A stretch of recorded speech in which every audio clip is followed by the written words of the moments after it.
Kondisi ini menunjukkan bahwa persoalan BPIP tidak semata-mata terletak pada keterbatasan anggaran, tetapi juga pada efektivitas pelaksanaan program substantif.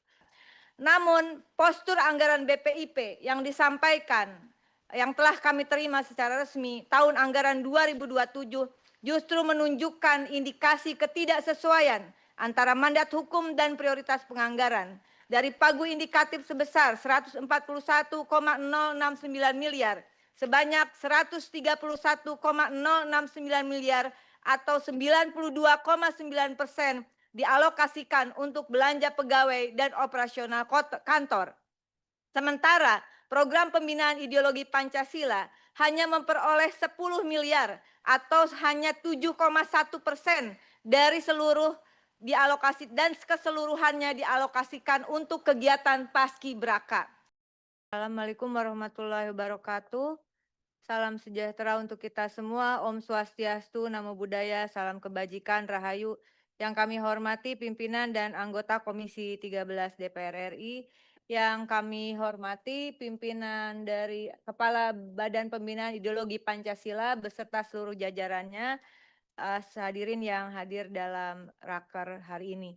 Dari pemaparan yang disampaikan dan juga dari materi yang secara tertulis disampaikan kepada kami menganalisis fraksi PDI Perjuangan bahwa kinerja BPIP tentu harus sesuai dengan mandat hukum yang diamanatkan oleh Peraturan Presiden Nomor 7 Tahun 2018. Kami mulai dengan data realisasi anggaran BPIP tahun 2026 menunjukkan hingga 8 Juni program dukungan manajemen terserap 88,16%, program pembinaan ideologi Pancasila yang merupakan mandat utama BPIP baru terserap 26,17%. Kondisi ini menunjukkan bahwa persoalan BPIP tidak semata-mata terletak pada keterbatasan anggaran, tetapi juga pada efektivitas pelaksanaan program substantif. Oleh karena itu, saya kira sebelum menyetujui penambahan anggaran 2027, perlu dilakukan sepakat dengan fraksi-fraksi lain, evaluasi menyeluruh terhadap capaian 14 keluaran strategis BPIP, tingkat efektivitas program, serta kesesuaian antara penggunaan anggaran dengan mandat BPIP sebagaimana diatur dalam Perpres 7 2018. Perpres tersebut menegaskan bahwa BPIP bertugas membantu Presiden merumuskan arah kebijakan pembinaan ideologi Pancasila, melaksanakan koordinasi dan sinkronisasi nasional, menyusun standarisasi pendidikan dan pelatihan, menyelenggarakan pendidikan dan pelatihan, serta memberikan rekomendasi terhadap kebijakan atau regulasi yang bertentangan dengan nilai-nilai Pancasila, ada di pasal 3-nya.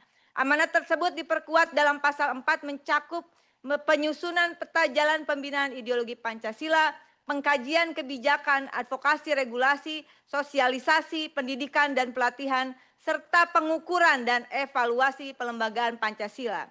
Namun, postur anggaran BPIP yang disampaikan yang telah kami terima secara resmi tahun anggaran 2027 justru menunjukkan indikasi ketidaksesuaian antara mandat hukum dan prioritas penganggaran. Dari pagu indikatif sebesar 141,069 miliar sebanyak 131,069 miliar atau 92,9% dialokasikan untuk belanja pegawai dan operasional kantor. Sementara program pembinaan ideologi Pancasila hanya memperoleh 10 miliar atau hanya 7,1% dari seluruh dialokasi dan keseluruhannya dialokasikan untuk kegiatan paskibraka. BPIP kemudian mengajukan tambahan anggaran sebesar 370,458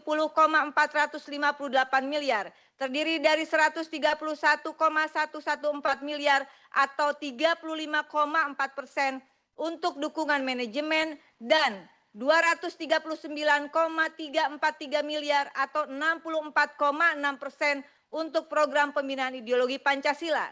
Namun dalam program pembinaan ideologi Pancasila, porsi terbesar justru dialokasikan untuk hubungan antar lembaga, sosialisasi, komunikasi, dan jaringan sebesar 99,963 miliar atau 41,8%.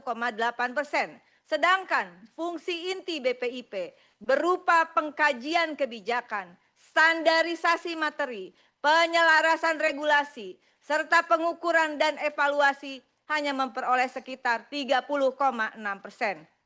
Selain itu, Bapak Ibu, BPIP mengusulkan pembangunan pusat pendidikan dan pelatihan senilai 343 miliar.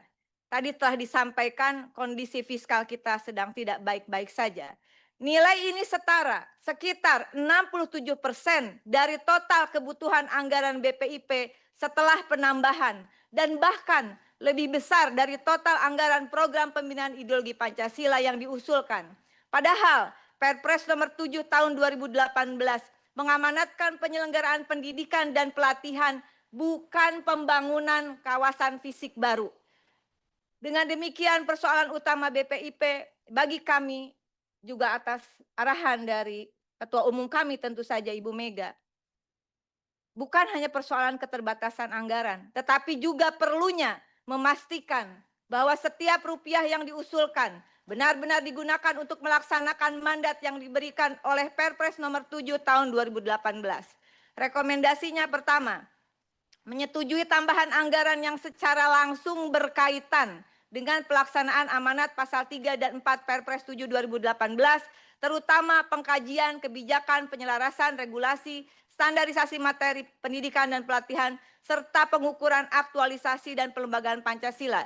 2. Melakukan penataan ulang komposisi program pembinaan ideologi Pancasila agar alokasi fungsi substantif seperti pengkajian, standarisasi materi, penyelarasan regulasi dan evaluasi lebih proporsional dibanding kegiatan sosialisasi dan komunikasi yang saat ini menyerap porsi terbesar anggaran. Ketiga, meminta seluruh program BPIP disertai indikator kinerja berbasis hasil atau outcome yang terukur, sehingga efektivitas pembinaan ideologi Pancasila dapat dinilai dari perubahan kebijakan. Bapak Ibu pimpinan BPIP, efektivitas dari BPIP berdasarkan dasar hukumnya harus berupa perubahan kebijakan, regulasi, dan pelembagaan nilai Pancasila, bukan semata-mata jumlah kegiatan yang dilaksanakan. Mohon maaf, kami belum mendengar. Misalnya bagaimana statement dari BPIP terkait impres yang menyangkut Koperasi Merah Putih misalnya seperti itu. Bagaimana ada pergeseran dari konstitusional koperasi menjadi korporasi dengan terbitnya impres yang menugaskan salah satu BUMN yang sekarang juga sedang dalam penyelidikan. Kemudian juga terkait regulasi makan bergizi gratis. Ini semua soal Pancasila begitu. Tidak ada regulasinya, katakanlah masukan, oh cabutlah Perpres soal MBG begitu. Karena soal pangan ini juga soal Pancasila. Kemudian yang keempat, kami menunda persetujuan pembangunan pusat pendidikan dan pelatihan BPIP senilai 343 miliar sampai tersedia kajian kebutuhan, analisis biaya dan manfaat, serta evaluasi alternatif pemanfaatan fasilitas pendidikan dan pelatihan milik negara yang sekarang telah tersedia. Tadi juga disampaikan oleh fraksi lain. Dan kelima adalah meminta Kementerian PPN atau Bappenas dan Kementerian Keuangan melakukan evaluasi menyeluruh terhadap usulan program dan anggaran BPIP dengan menerapkan prinsip money follow mandat, yaitu memastikan bahwa setiap program, kegiatan, dan alokasi anggaran yang disetujui memiliki keterkaitan langsung dengan tugas, fungsi, dan kewenangan BPIP sebagaimana diatur dalam Perpres 7 2018. Dengan demikian, anggaran negara benar-benar digunakan untuk memperkuat pembinaan ideologi Pancasila, bukan sekedar membiayai pertumbuhan organisasi dan belanja birokrasi. 92,9% anggaran BPIP untuk birokrasi, 7,1% untuk pembinaan ideologi. Saatnya anggaran negara kembali pada amanat Pancasila. Terima kasih. Wallahul muwaffiq ila aqwamit thoriq. Wassalamualaikum warahmatullahi wabarakatuh.